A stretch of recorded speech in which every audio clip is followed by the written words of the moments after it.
Salut à tous et très bonne année. Je vous avais demandé sur Instagram si vous souhaitiez me poser des questions pour cette nouvelle année.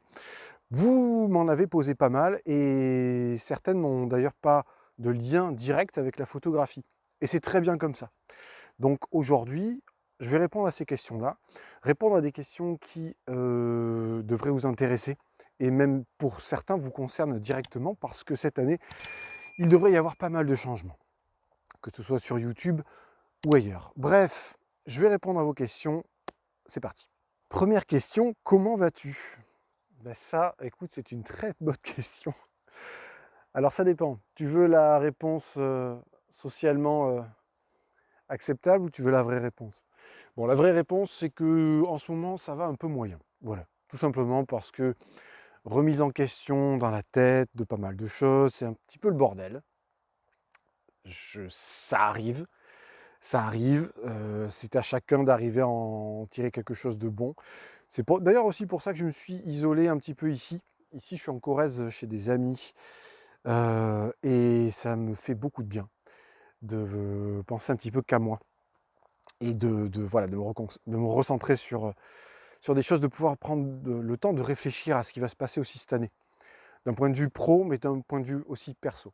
Parce qu'il y a beaucoup de choses qui sont en cours, beaucoup de choses qui ont été un petit peu voilà, qui sont vues entravées à cause du Covid. Et tout ça, bah, ça m'a un peu miné le moral, voilà, faut l'avouer. C'était pas toujours facile, mais attention, c'est pas facile pour vous non plus. Voilà, chacun différents degrés. Donc il y a eu, et il y a encore voilà, quelques petites remises en question d'un point de vue pro, d'un point de vue personnel. Voilà, donc je suis en train de réfléchir à tout ça. Mais hormis ça, ça va. Quel matériel utilises-tu? Boîtier, objectif. Alors celle-là, on est un peu obligé d'y passer. Alors j'utilise un D850 qui est en train de filmer là. J'ai également un D750 qui était mon premier boîtier il y a quelques années, qui est mon boîtier de secours aujourd'hui. J'ai également un drone, un Mavic 2 Pro. J'ai ensuite, en termes d'optique, je suis pas mal sur des Sigma Art. Non pas que les Nikon ne soient pas bonnes, pas du tout, elles sont même excellentes. C'est simplement que voilà, j'ai eu l'opportunité de prendre des Art, donc je les ai prises. C'est de très bonnes optiques. Donc j'ai un 20 mm, un 4, j'ai un 24-70 2.8, j'ai un 50, un 4, j'ai un 85, un 8, mais ça c'est un Nikon. J'ai un 70-200 f4 qui est un Nikon aussi, et un 35, un 4 qui est un Sigma. J'ai également un Ronin pour filmer. Et puis après, tout un tas d'accessoires. Voilà un trépied, le PD Design qui avait été, il y a 2-3 ans, ils avaient fait un Kickstarter qui avait explosé sur ce trépied-là, qui était un trépied de dingue, en carbone. Voilà, j'en suis très content. Je ne ferai pas de test matos de toute façon, donc voilà, mais en gros, c'est ça mon matériel. C'est avec ça que je travaille. C'est quoi tes projets photos et vidéos pour 2022? Alors, il y en a beaucoup. Ils sont multiples. Et il y en a certains dont je ne peux pas parler. En tout cas, pas encore en détail. Le prochain projet, c'est pour mi-février. Je pars tourner en Islande pendant 2 à 3 semaines, a priori 3 semaines, où je ne serai pas réalisateur principal, mais réalisateur, assistant réalisateur. Enfin, c'est comme ça que le poste a été défini, mais c'est pas vraiment ça. Je vais être à la photo, à la vidéo, bref, je vous en reparlerai en détail. En gros, on va suivre, moi, une équipe, un aventurier qui tente la traversée de l'Islande en solitaire en hiver. Et donc, nous, on va faire un film sur lui, on va documenter tout ça. Donc, c'est une belle équipe, c'est un très beau projet. Ça va être du moins 30 degrés, ça va être tout ce genre de choses. Il risque d'avoir des images assez époustouflantes et des moments assez intenses. Donc dès que voilà, je peux en parler maintenant, mais je prendrai le temps de vous en parler bien plus en détail. Toujours pour rester dans la vidéo, il y a d'autres projets qui sont en place et qui sont en cours d'écriture depuis l'an dernier. Il y a eu quelques changements impromptus par rapport à ces projets-là. C'est pour la télé. Je ne peux pas en parler encore parce que l'écriture n'est pas terminée. Mais voilà, je suis désolé, c'est peut-être un peu frustrant, mais ça l'est aussi un peu pour moi. Et je ne peux pas encore en parler, mais je vais bientôt le faire. Mais il faut attendre quelques mois encore parce que je n'ai pas encore l'assurance que ça va marcher. Mais je fais toute ma part, en tout cas, pour que ça marche. Après, tout ne dépend pas que de moi, évidemment. Pour rester dans la vidéo, YouTube va être beaucoup plus actif cette année pour plusieurs raisons. La première, c'est que je vais axer beaucoup plus sur la transmission de savoir qu'avant. C'est quelque chose qui m'a toujours plu. C'est pour ça que je fais des stages photo, ça je vais y revenir aussi, parce que j'ai envie de vous sortir une vidéo par semaine. Et aussi certaines grosses vidéos dans l'année. C'est en projet. Il faut que je fasse un plan pour tout ça, un business plan, parce que derrière, j'ai aussi envie de vous proposer des formations Lightroom. Pas des formations gratuites, hein, bien sûr, mais par contre, un truc genre, vous n'avez jamais eu ça en français. C'est ça le but. Que ce soit d'ailleurs sur Lightroom ou sur la photographie en général. Voilà. Après, les projets photos, donc ça, c'est quand même un gros morceau. C'est un gros morceau et ça arrive dans l'année. Ça arrive, je pense, assez vite d'ailleurs. Mais je ne peux pas vous dire quand.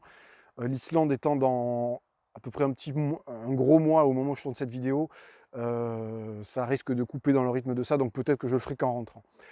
Alors, ensuite en projet photo, je suis toujours, pour ceux qui le savent, je travaille avec le Ballet de l'Opéra de Bordeaux depuis 4 ans sur un projet de livre, donc je les suis régulièrement. Ça c'est pareil, c'est en cours, donc c'est ma dernière saison avec eux. Donc ça, bah, c'est une partie de mon boulot que j'aime énormément parce que j'aime énormément ce milieu-là. C'est un métier, c'est un milieu que j'ai appris à connaître il y a une dizaine d'années. Et bah, pour la plupart, ce sont des copains ou des amis. Et c'est un milieu qui est génial. Et j'ai beaucoup de chance en tant que photographe de pouvoir les shooter régulièrement et à l'envie, en fait. J'ai carte blanche et ça, c'est plutôt top. Voilà. Donc, c'est vrai que j'en poste très peu sur Instagram, mais parce que c'est vrai que c'est quand même assez paysage. Néanmoins, je le fais des fois. Voilà, c'est un des projets qu'il y a. Pour rebondir là-dessus, mon projet de livre, pour l'instant, il est mis complètement de côté parce que je ne sais pas quand je vais caler ça. Donc, c'est mort. J'ai également repris la photo de mariage, mais je l'ai repris parce que j'avais envie de le faire. J'ai changé certaines choses. La première, c'est que je ne travaille plus seul, je travaille en duo avec Mathilde. Mathilde, pour ceux qui ne savent pas, c'est ma compagne, qui a son compte Instagram, paf, je vous le mets là. Et du coup, eh ben, on bosse en duo sur les mariages. D'ailleurs, notre compte Instagram mariage, c'est What Parents Do, il est ici. Allez y jeter un œil. Moi, j'ai une grosse expérience là-dedans depuis plus de 10 ans, surtout sur des très beaux mariages et principalement des mariages étrangers, soit à l'étranger, soit en France. Et donc voilà, on a une complémentarité qui est top sur le terrain, donc ouais, on est vraiment content du résultat, et les mariés aussi, c'est quand même le principal. Avant de continuer, petite auto-promo, j'ai sorti donc il y a quelques semaines mes tout nouveau pack de presets Lightroom. Ça a été un boulot de dingue parce que je n'avais pas envie de faire comme tout le monde. Alors ça reste des presets, néanmoins ils ont été pensés d'une manière qui a priori n'a pas été faite avant. Ils sont complémentaires entre eux. Je vous mets le lien en description, n'hésitez pas à aller vous les procurer si vous êtes sur Lightroom. Je pense que ça peut vous aider, il y a 4 packs différents. Et qu'est-ce que je dis? Il y en a 3. 3, mais il y a des bundles, parce que j'en ai un 4e en tête qui arrivera bientôt. Et voilà, donc ça peut vous intéresser et ça peut surtout vous aider. Voilà, la formation que je vais faire sur Lightroom viendra compléter tout ça très largement. Il y aura des heures de vidéo, etc. Mais on n'en est pas encore là. Alors on m'a également posé la question des stages photos. Donc ça rentre dans les projets 2022. Est-ce que tu vas refaire des stages photos? La réponse est oui. Le Covid a tout foutu en l'air. Donc ça n'a pas été possible puisque principalement mes stages, c'était en Norvège. Alors certes, j'en faisais aussi à Bordeaux, mais entre les confinements, pas confinements, les machins, c'était le merdier. Ça reprend officiellement cette année. Et il y a une voiture qui passe. Donc les stages reprennent cette année avec une toute nouvelle structure qui s'appelle Raw Photo Travel. Je vous mets le lien en description. Le site est tout nouveau. Néanmoins, les photographes qui font partie de cette agence-là, ce ne sont pas des nouveaux dans le stage photo, c'est toute l'équipe avec laquelle je travaillais avant, donc des gens qui sont expérimentés là-dedans. Et donc chacun fait ses stages à ses destinations, etc. Moi, le premier stage que vous allez pouvoir faire avec moi, c'est New York en septembre. Voilà, donc ça va changer un petit peu des destinations d'avant, enfin en tout cas pour celle-ci. Moi, je voulais rajouter une grande ville dans le monde à ma carte. Néanmoins, les stages à Bordeaux, enfin en tout cas sur la côte et dans la campagne, vont reprendre pour la photo de nuit. Les dates restent à fixer encore. Et on va aussi repartir en Norvège, normalement en octobre pour le prochain stage. La grande différence avec avant, c'est qu'il faut plus considérer ces stages comme des masterclass et pas comme du stage touriste photo.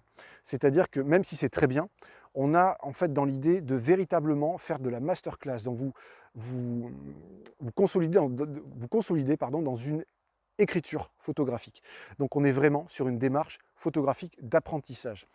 Et non seulement on continuera de voir des coins magnifiques, mais en plus de ça, vous allez travailler dans le plaisir. Voilà, le but, ça reste ça, évidemment, on n'est pas sur des cours à la cravache, hein. C'est pas le style, mais on s'adresse à des gens qui ont vraiment envie à tous les niveaux bien entendu, mais qui ont véritablement envie de faire exploser leur niveau photo, de comprendre ce qu'ils aiment et comment s'en servir. De votre histoire personnelle, comment interpréter un sujet qui vous parle, découvrir aussi beaucoup de choses sur votre photographie. Et je dis bien votre photographie parce qu'on est très souvent surpris de ce qu'on ne sait pas encore faire. Et quand on s'aperçoit qu'on sait le faire, on dit mais oui, putain, pourquoi j'y ai pas pensé, etc. avant. Des choses qui paraissent évidentes et des fois on a besoin d'un coup de pouce. Et ça, c'est mon boulot. Ça parmi tant d'autres cartes sur les stages photo. Donc voilà, cette année, premier stage à New York en septembre. La Norvège va suivre, les stages à Bordeaux vont reprendre, etc. Le lien, encore une fois, en description. Donc restez connectés. Quelle est l'influence de la peinture dans mon travail? Alors, elle est essentielle. Donc j'ai appris il n'y a pas longtemps qu'il y avait un mot pour le style que j'ai, c'est picturaliste. Et effectivement, c'est tout à fait ça, c'est ce mélange pictural et photographique, un petit peu qui brouille parfois un petit peu les pistes. C'est vrai que je suis très inspiré par la peinture romantique et paysagiste dans les rendus que j'ai sur mes photos. C'est plus ou moins marqué selon les images, hein, mais voilà, l'influence, elle est telle qu'en fait, je suis beaucoup plus de comptes de peinture ou de peintre que de comptes de photographe. En tout cas, je m'arrête beaucoup plus à liker ce genre d'images, à les enregistrer, que des photos. Donc voilà, j'ai toujours été un petit peu hybride dans tout ce que je pouvais faire. La photo ne fait pas exception. Donc voilà, la photo, oui, une influence majeure, c'est évident. C'est pas la seule, mais c'est une influence majeure. La photographie est certainement d'ailleurs la dernière influence que j'ai en photographie. Salut, j'adore ce que tu fais. Prends-tu des stagiaires pour des BTS? Alors on me l'a demandé plusieurs fois, c'est pas que je veux pas, c'est que ça me semble des fois compliqué parce que si je suis par exemple, si je travaille à l'opéra, il faut que je vois si, avec le contexte actuel, si je peux faire rentrer quelqu'un en plus de moi. Je sais que dernièrement, c'était pas possible. Ou ça peut être, ou des fois je suis chez moi, je bosse mes photos, etc. Ou je fais du démarchage ou des choses comme ça. C'est pas forcément très fun. J'ai plus, je comprends hein, votre démarche. Je pense que pour ceux qui demandent, on m'a encore demandé justement pour des voyages ou des choses comme ça. C'est pas que je veux pas, mais derrière, en fait, il faut budgétiser tout ça. Et quand un client me fait voyager, c'est rarissime qu'il paye un billet d'avion en plus ou de l'hôtel ou quoi que ce soit pour un stagiaire. Et c'est pour ça qu'en général, par principe, je dis non. Néanmoins, je ne me ferme pas à rencontrer des gens. C'est-à-dire qu'on me le demande. Est-ce que c'est possible de te rencontrer, de t'appeler pour parler? Oui, bien sûr. Bien sûr que enfin, voilà, je reste disponible pour qu'on échange. Moi, on m'a aidé, on m'a tendu la main aussi. C'est normal que je le fasse à mon tour, à ma manière, avec ce que je peux donner comme temps et comme énergie. Donc, ne vous gênez pas. Alors, me demandez pas 10 000 en même temps parce que ça va être compliqué. Mais sur des stages photo, encore une fois, bah, c'est aussi le moment pour échanger. On m'a déjà demandé si on pouvait venir avec moi sur un shooting. Bah, j'ai dit ouais, tu viens. Alors attention, je ne fais pas le prof, hein, quand tu viens avec moi sur un shooting, je ne fais pas le prof. Mais par contre, il n'y a pas de problème pour que voilà, je regarde tes photos, que tu sois avec moi, qu'on discute. Évidemment, il n'y a pas de souci. Je ne dis pas que je le ferai à chaque fois. Voilà, quelqu'un me l'a demandé il n'y a pas longtemps. Je lui dis oui. Et voilà, il a osé, il a bien fait. Voiture. Je me fous dans le trou du cul du monde et je trouve le moyen de me mettre à côté d'une route. Merde. Alors, une question sur la musique. Est-ce que tu composes? Je composais. Je ne compose plus. Flemme, pas envie. Voilà. Je suis beaucoup dans l'impro. Donc je suis guitariste depuis 25 ans. Et voilà, je suis surtout beaucoup d'impro maintenant, en rock, en blues, en métal. J'écoute énormément de métal, mais ça depuis très longtemps. Et pas que, bien sûr. Mais quoi qu'il en soit, non, je ne compose plus. Est-ce que tu vas reprendre tes live Twitch? Alors, pas sûr du tout. En tout cas, reprendre sur Twitch, je pense pas. Néanmoins, je pense que je le ferai sur YouTube. Je l'ai déjà refait il n'y a pas très longtemps. Voilà, ce sera certainement calé dans mon planning de ma chaîne, mais que je dois encore voilà, mettre au clair, de vous proposer une vraie putain de chaîne YouTube qui vous serve à quelque chose, avec plein de choses, des vidéos, du contact, de l'échange. Voilà, donc ça c'est prévu, mais ce sera sur YouTube essentiellement. Petit disclaimer, d'ailleurs, n'oubliez pas de vous abonner à cette chaîne, d'activer la cloche, de mettre un pouce en l'air, de laisser un commentaire si vous avez d'autres questions ou pas. Voilà. Alors une question en anglais, mais je vous la traduis. Est-ce que tu es photographe à plein temps? Et sinon, qu'est-ce que tu fais pour, voilà, comme métier à côté? Je t'envoie plein d'ondes positives. Merci. Alors oui, je suis photographe à plein temps, donc je ne fais rien à côté, photographe vidéaste, hein, et donc je ne fais rien à côté. Rien, quand je dis ça, on dirait en fait rien. Je fous rien de ma vie. Je fais des photos et je fous rien. C'est parce que de toute façon, je suis quelqu'un, dans ma manière d'être et d'interagir avec mon environnement, je suis exclusif, très exclusif. Je suis exclusif dans les relations, je suis exclusif dans le travail, je suis exclusif. Voilà, donc c'est pas mon truc d'avoir 10 métiers. J'ai choisi ça et je m'étais dit, soit je suis photographe et j'en vis, soit je fais pas de photos. Bon, bah, j'ai réussi. Donc voilà, je dis pas, c'est pas toujours facile, hein, c'est pas parce qu'on a une petite notoriété ou quoi qu'on est à l'abri, hein, personne n'est à l'abri de quoi que ce soit. En ce moment, c'est plutôt calme, et c'est pour ça que des fois, moi, ça me laisse trop d'espace pour penser.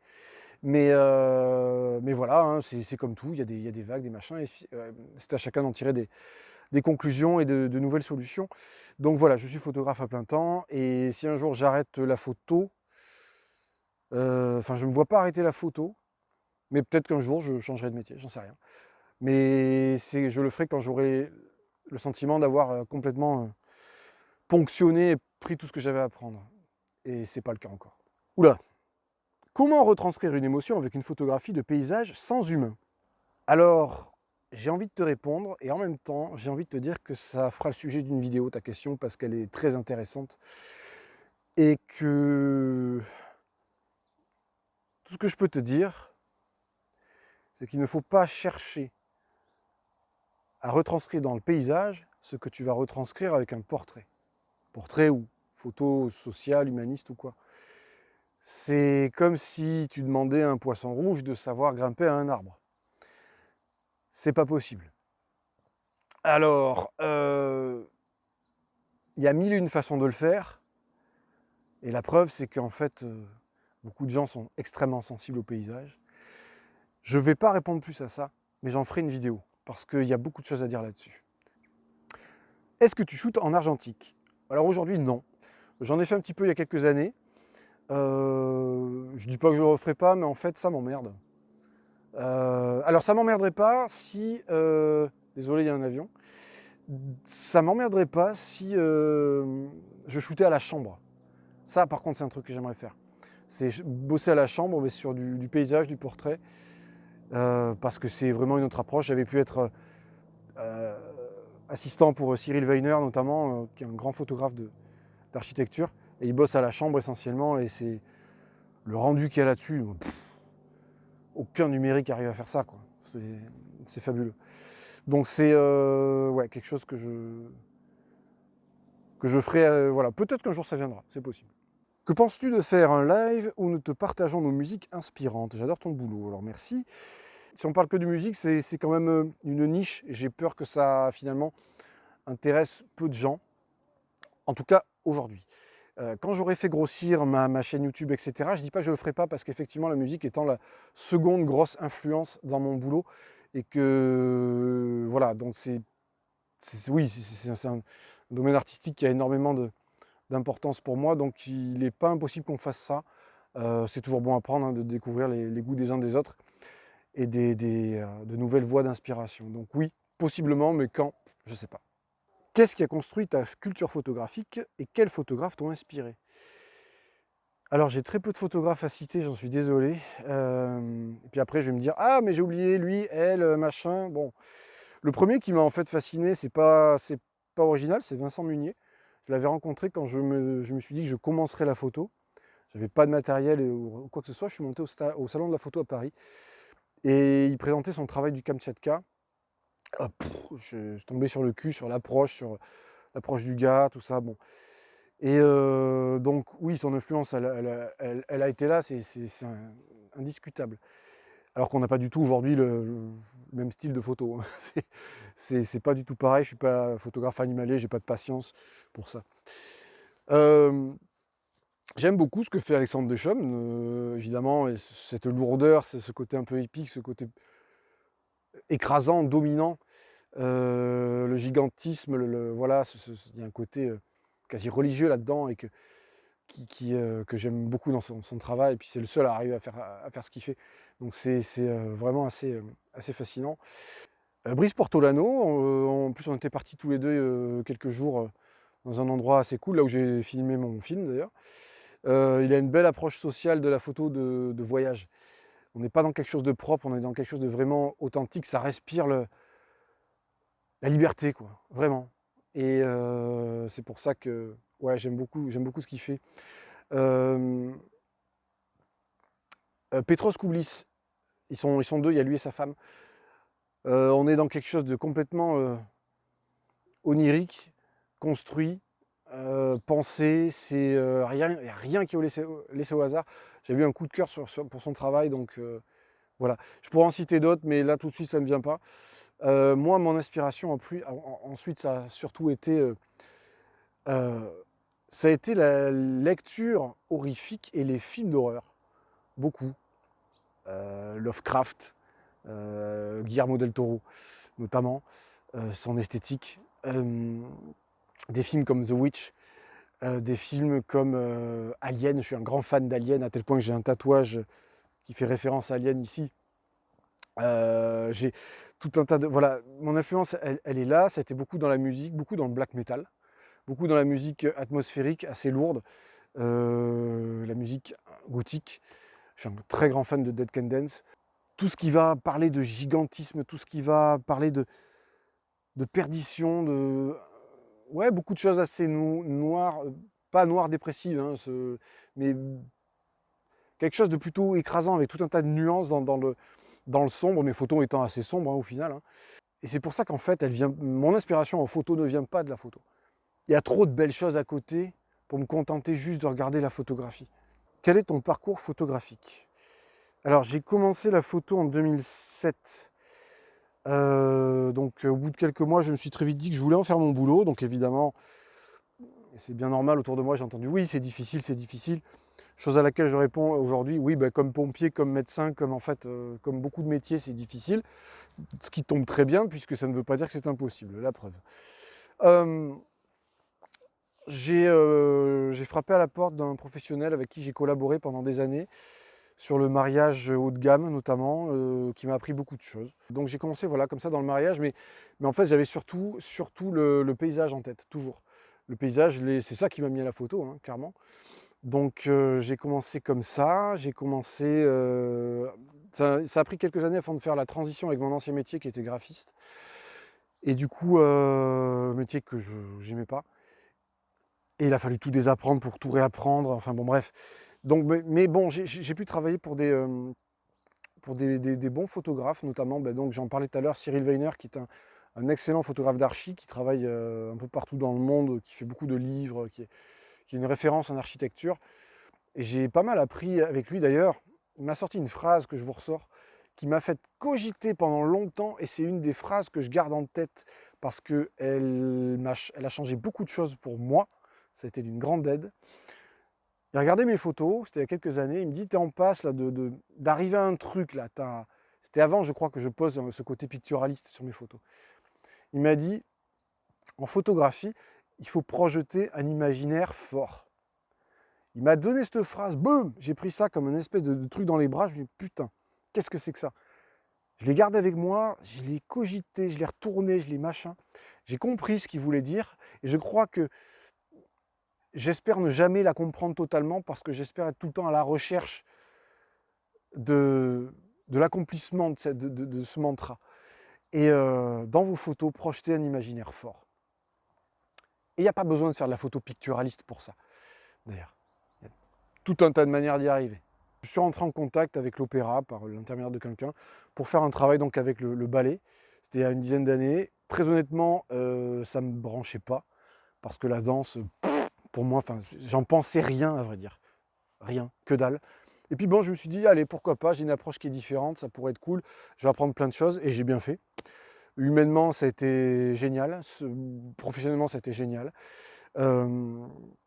Et puis, j'avais aussi en tête, avec le fait de voyager, etc., de développer l'enseignement, mais surtout, voilà ce que je disais tout à l'heure, la transmission de savoir, c'est-à-dire de donner, d'aider les autres à devenir des photographes, en fait. Je pense qu'il n'y a pas de définition plus simple que ça. À devenir des photographes. À devenir des photographes, mais on s'entend sur la définition quand je dis ça, il ne s'agit pas de devenir professionnel à tout prix, ce n'est pas forcément ce que les gens recherchent. Tout le monde ne peut pas être photographe, mais tout le monde peut faire de la photo.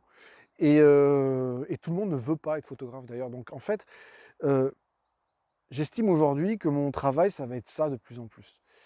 C'est de vous donner, de vous aider à devenir des photographes. Voilà. Ouais, de vous engager sur la voie qui est la vôtre, quoi. C'est passionnant, franchement, c'est passionnant. Donc voilà, pardon, je digresse un peu, mais voilà, donc j'ai contacté une agence qui organisait des voyages photos, des stages photos, et j'ai commencé à bosser avec eux. J'ai beaucoup appris comme ça sur la pédagogie. J'avais fait quelques interventions avant publiques, et du coup, ça a été génial, quoi. C'était une très bonne manière de mettre une nouvelle corde à mon arc en photographie.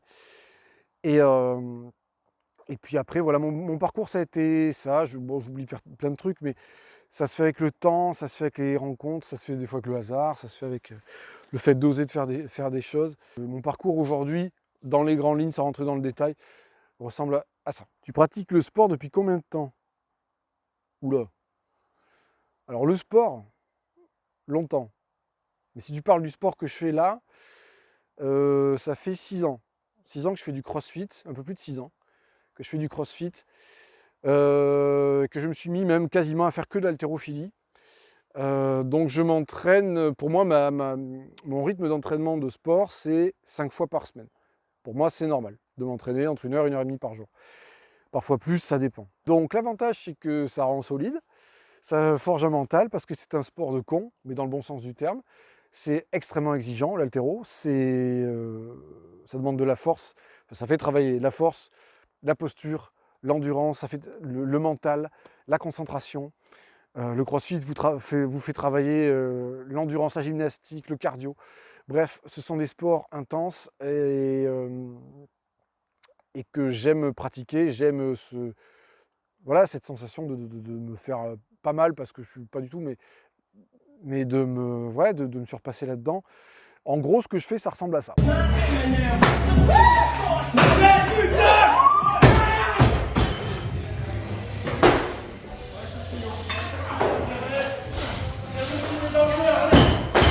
Oui.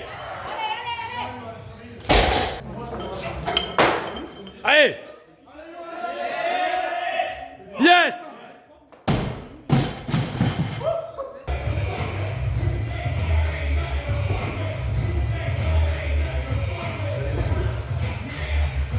Voilà, moi ça me plaît. Ça me plaît, c'est bourrin, ça me plaît, parce que c'est pas parce que je vous fais des paysages de petites forêts que je suis tout le temps un poète qui marche sur la pointe des pieds, hein. Voilà, j'ai un gros chromosome bûcheron, donc voilà, c'est un sport qui me va parfaitement, bien que là, en ce moment, aujourd'hui, je fasse une grosse pause parce que j'ai besoin de couper sur pas mal de choses. Voilà, ce sont les questions que vous m'avez posées. Il y en avait d'autres, il y en avait qui étaient un petit peu redondantes, qui en tout cas étaient des doublons, donc j'ai scindé comme ça. J'espère que ça vous a plu. N'hésitez pas donc à aller voir tous les liens qui sont en bas, n'hésitez pas donc à vous abonner à la chaîne, à mettre un pouce en l'air à cette FAQ si elle vous a plu, à me poser vos questions en commentaire et à me rejoindre sur les réseaux. Prenez soin de vous et à très vite. Salut!